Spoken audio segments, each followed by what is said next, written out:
குழந்தையின்மை தொடர்பான பிரச்சனைகள் நிறைய பேருக்கு, அதுவும் இன்றைய காலகட்டத்தில் இதனுடைய எண்ணிக்கை அதிகரிச்சுக்கிட்டே நிறைய பேருக்கு திருமணம் ஆகி நமக்கு வந்து ஒரு 5-6 வருடங்கள் ஆகியும் 10 வருடங்கள் ஆகியும் குழந்தையே இல்லைங்க அப்படின்னு சொல்ற பிரச்சனை இருக்கு. ஸோ நேச்சுரலாக இது வந்து கன்சீவ் ஆகிறதுக்கு என்னென்ன வழிமுறைகள் இன்றைய காலகட்டத்தில் ரொம்ப பேசிக்காக இருக்கக்கூடிய ப்ராப்ளம்ஸ் தான். ஆனால் அது நம்ம வந்து ரொம்ப காம்ப்ளிகேட் ஆகி என்னென்ன சிகிச்சைகள் எடுக்கிறதுனே தெரியாமல் அப்படின்னு சொல்லிட்டு ஒரு பெரிய குழப்பத்தில் பெண்களை பொறுத்த வரைக்கும் 2 விஷயம் நம்ம கவனத்தில் வைக்கணும்.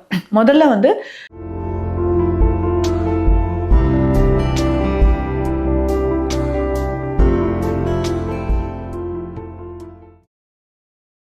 வரம் நேயர்களுக்கு வணக்கம். நான் டாக்டர் நித்யா, சித்தா ஃபிசிஷியன். குழந்தையின்மை தொடர்பான பிரச்சனைகள் நிறைய பேருக்கு, அதுவும் இன்றைய காலகட்டத்தில் இதனுடைய எண்ணிக்கை அதிகரிச்சுக்கிட்டே வருதுன்னு சொல்லலாம். ஸோ நிறைய பேருக்கு திருமணம் ஆகி நமக்கு வந்து ஒரு 5-6 வருடங்கள் ஆகியும் 10 வருடங்கள் ஆகியும் குழந்தையே இல்லைங்க அப்படின்னு சொல்கிற பிரச்சனை இருக்குது. ஸோ நேச்சுரலாக இது வந்து கன்சீவ் ஆகிறதுக்கு என்னென்ன வழிமுறைகள் இருக்குது. ஸோ இது வந்து நமக்கு ஆண்கள் தொடர்பாகவும் சரி பெண்கள் தொடர்பாகவும் சரி நம்ம பார்க்கக்கூடிய விஷயங்கள், அந்த அணுகுமுறைகள், ட்ரீட்மெண்ட் அப்படின்றது. ஸோ 2 பேருக்குமே என்ன ப்ராப்ளம் அப்படின்றத நம்ம தெரிஞ்சுக்கலாம். இப்போது இன்றைய காலகட்டத்தில் ரொம்ப பேசிக்காக இருக்கக்கூடிய ப்ராப்ளம்ஸ் தான். ஆனால் அது நம்ம வந்து ரொம்ப காம்ப்ளிகேட் ஆகி என்னென்ன சிகிச்சைகள் எடுக்கிறதுனே தெரியாமல் அப்படின்னு சொல்லிட்டு ஒரு பெரிய குழப்பத்தில் தான் இருக்கும். பெண்களை பொறுத்த வரைக்கும் 2 விஷயம் நம்ம கவனத்தில் வைக்கணும். முதல்ல வந்து நம்மளுடைய உடல் எடை எவ்வளவு இருக்குன்றத தெரியணும். இன்னொன்று, ஹார்மோன் தொடர்பான பிரச்சனைகள் ஏதாவது இருக்கா. இது 2ம் தான் ரொம்ப ரொம்ப முக்கியம். மற்றது எல்லாமே நம்ம ஈஸியாக கிட்டத்தட்ட ஒரு 30-40 நாட்கள் நம்ம சிகிச்சைகள் எடுத்தாவே நம்ம சரி பண்ணக்கூடிய விஷயம்னு சொல்லலாம். இப்போ உடல் பருமன் அதிகமாக இருக்குன்னா, ஸோ சில பெண்களுக்கு பார்த்தோம்னா நம்ம இடுப்பு பகுதியை சுற்றி நல்லாவே வந்து வெயிட், நல்ல தசைகள் வந்து அதிகமாக இருக்கிற மாதிரி இருக்கும். தொடைப்பகுதி வந்து அதிகமாக வெயிட் போட்ட மாதிரி இருப்பாங்க. ஓவராலாக வெயிட்டே வந்து பார்த்தோம்னா ஒரு 80 கிலோவுக்கு மேலே நிறைய பேர் இருந்தீங்கன்னா, நம்ம வெயிட் லாஸ் பண்ணிவிட்டு அதனோடையே நம்ம மருந்துகள் எடுக்க ஈஸியாக நமக்கு வந்து குழந்தை பாக்கியம் உண்டாகுது அப்படின்னு சொல்லலாம். இதை தாண்டி நெக்ஸ்ட்டு நான் சொன்ன இன்னொரு முக்கியமான விஷயம் என்னென்னா ஹார்மோன்ஸ். ஸோ ஹார்மோன்ஸ் தொடர்பான பிரச்சனைகள் நமக்கு இருக்கும்போது, ஈஸ்ட்ரோஜன், ப்ரொஜெஸ்ட்ரான் ஹார்மோனில் பாதிப்புகள் ஏற்படும்போது, ஸோ ஏற்ற இறக்கங்கள் இருந்தாலோ, தைராய்டு தொடர்பான ஹார்மோன் பிரச்சனைகள் இருந்தாலோ நமக்கு இந்த பிரச்சனைகள் வரும். நிறைய பேர் இந்த தைராய்டு டேப்லெட்ஸ் வந்து சப்ளிமெண்ட்ஸ் எடுத்துக்கிட்டே இருப்பாங்க. வருட கணக்கில் எடுத்துக்கிட்டே இருக்கும்பொழுது நமக்கு இந்த குழந்தை பேர் அப்படின்றது ரொம்ப சீக்கிரமாகவே நமக்கு தள்ளி தள்ளி போகுது அப்படின்னு சொல்லலாம். ஸோ அப்போது நமக்கு ஹார்மோன் தொடர்பான பிரச்சனைகள் இருந்ததுன்னா அதை சரி செய்கிறதுக்கான வழிமுறைகள், எளிய வழிமுறைகளும் சித்த மருத்துவத்தில் இருக்குது. இதுவே ஆண்களுக்கு அப்படின்னு பார்த்தோம்னா நிறைய பிரச்சனைகள். ஸோ ஆண்களை பொறுத்த வரைக்கும் இதே மாதிரி உடல் எடை எவ்வளவு இருக்குன்றதை பார்க்கணும். இதுக்குமே வந்து பார்த்தோம்னா டெஸ்டோஸ்டெரான் ஹார்மோன் லெவல் எவ்வளவு இருக்குது, அதுக்கப்புறம் செமன் அனலைஸ் பண்ணி பார்க்கணும். ஸோ செமன் அனலைஸ் பண்ணி பார்க்கும்போது ஸோ விந்தணுக்கள் எண்ணிக்கை எவ்வளவு இருக்குது, ஸ்பேமோட குவாலிட்டி என்ன, எப்படி இருக்குது, மொட்டிலிட்டி எப்படி இருக்குது, மார்ஃபாலஜி அதோட உருவ தோற்றம் எப்படி இருக்குது, விந்தணுக்கள் ஒவ்வொரு அணுக்களும் வலிமையாக இருக்கா அப்படின்றத செக் பண்ணிக்கணும். ஸோ இன்றைக்கு ஒலிகோஸ்பெர்மியாவோ இல்லை ஏசோஸ்பெர்மியா கண்டிஷனும் ஆண்களுக்கு நம்ம நிறையவே பார்க்குறோம். இதனோட சேர்ந்து தைராய்டு தொடர்பான பிரச்சனைகள் இருக்குது. ஸோ 2 பேருமே, ஆண் பெண் இருவருமே, நம்ம ஃபஸ்ட்டு சைன் ஹார்மோன் இம்பேலன்ஸ் இருக்குது அப்படின்னா முதல்ல நமக்கு தெரியக்கூடிய ஒரு சிம்டம்ஸ், ஒரு விஷயம் என்ன அப்படின்னு பார்த்தோம்னா அதிகமான தலைமுடி உதிர்தல் அப்படின்ற ஒரு பிரச்சனை இருக்கும். காரணமே தெரியாமல் ரொம்ப ஹேர் ஃபால் ஆகுது அப்படின்ட்டு இருந்ததுன்னா, அதுக்கப்புறம் உடல் உஷ்ணம் அதிகமாகிறதோ, பெண்களுக்கு பொறுத்த வரைக்கும் இர்ரெகுலர் பீரியட்ஸ் இருக்கிறது, அதிகமாக மூட் ஸ்விங் வருது, ஆண்களுக்குமே இந்த பிரச்சனை இருக்கும். ஸோ அதிகமாக வந்து கோவப்படுறதோ இல்லை டென்ஷனோ, ஸோ இந்த மாதிரி ரொம்ப டிப்ரெஷன், காரணம் இல்லாமல் ரொம்ப ஒரு டிப்ரெஷன் ஸ்டேஜுக்கு இருக்கிறதோ இருந்ததுன்னா, ஸோ ஹார்மோன் இம்பேலன்ஸ் இருக்குது. அதற்கேற்ற மாதிரியான சிகிச்சை முறைகளை எடுக்கணும். ஸோ நம்ம கிளினிக்கில் இதுக்கான ஃபஸ்ட்டு ஸ்டெப் என்னென்னா, so both male and female 2 பேருக்குமே நம்ம வந்து ஸோ என்னென்ன டெஸ்ட் ஆல்ரெடி எடுத்திருக்காங்க, எந்த மாதிரியான பிரச்சனைகள் 2 பேருக்குமே இருக்குன்றதை ஃபஸ்ட்டு நம்ம பார்த்துறோம். அதுக்கப்புறம் நெக்ஸ்ட் ஸ்டெப் நம்ம என்ன பண்ணுறோம் அப்படின்னா, ஸோ கவுன்சிலிங் தெரப்பி மாதிரி 2 பேருக்குமே கொடுக்குறோம். ஸோ அந்த நிறைய பேருக்கு பாடியில் வந்து எந்த பிரச்சனையுமே இல்லைங்க, ரொம்ப ஓகே, எல்லாமே பர்ஃபெக்டாக இருக்குது. அதனால் ஏன் நமக்கு வந்து இன்னும் நான் வந்து கன்சீவ் ஆகலை, இந்த பிரச்சனை இருக்கும்.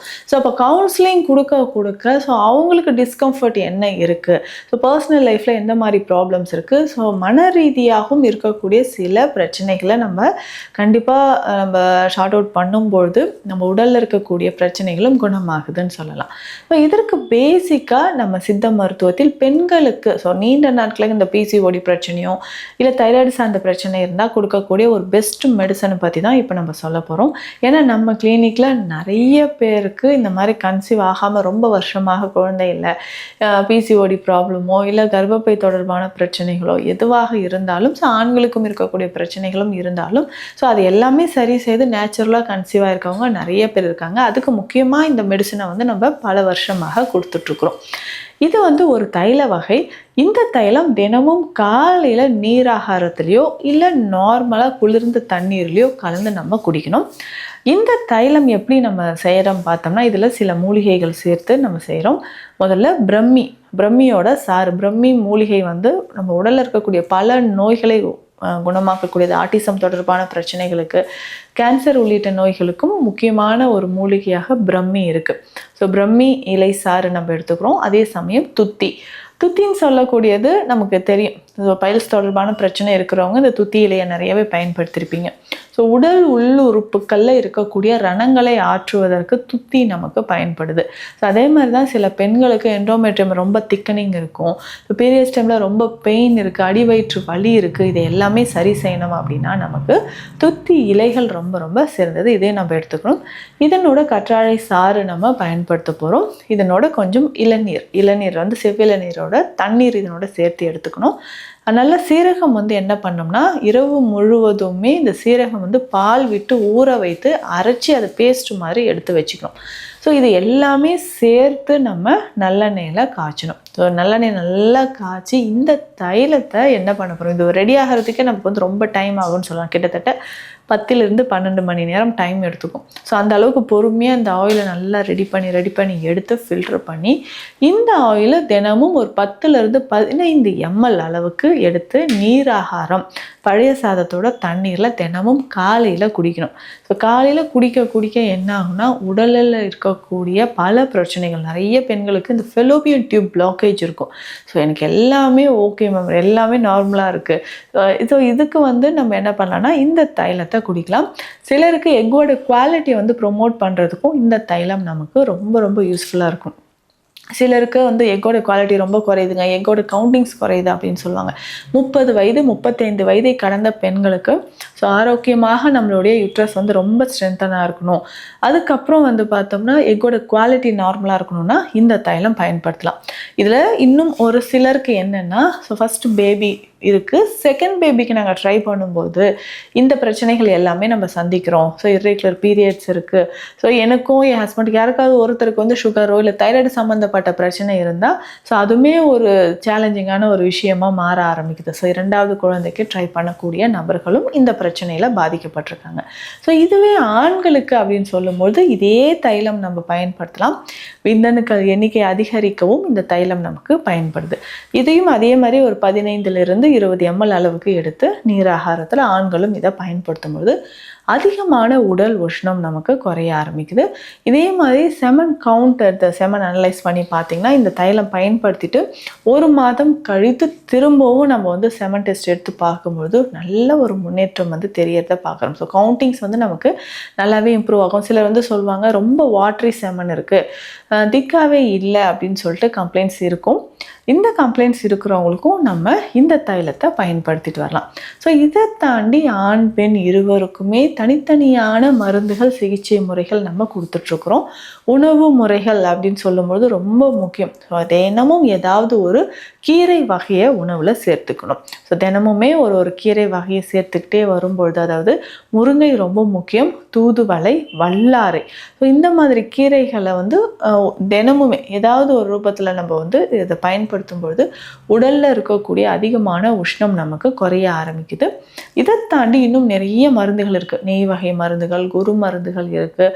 ஸோ இது எல்லாமே நம்ம பயன்படுத்த குழந்தை பேர் அப்படின்றது நிச்சயமான ஒரு விஷயமாக இருக்குது அப்படின்னு சொல்லலாம்.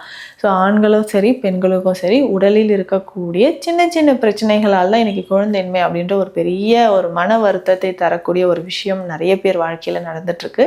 இயற்கையான முறையில் குழந்தை பேர் பெறுவதற்கு சித்த மருத்துவத்தில் நிறைய வழிமுறைகள் இருக்குது. இது தொடர்பான மருத்துவ ஆலோசனைகள் தேவைப்பட்டால் ஸ்க்ரீனில் இருக்கிற நம்பருக்கு காண்டாக்ட் பண்ணுங்கள். மீண்டும் அடுத்த பதிவில் சந்திக்கலாம். நன்றி.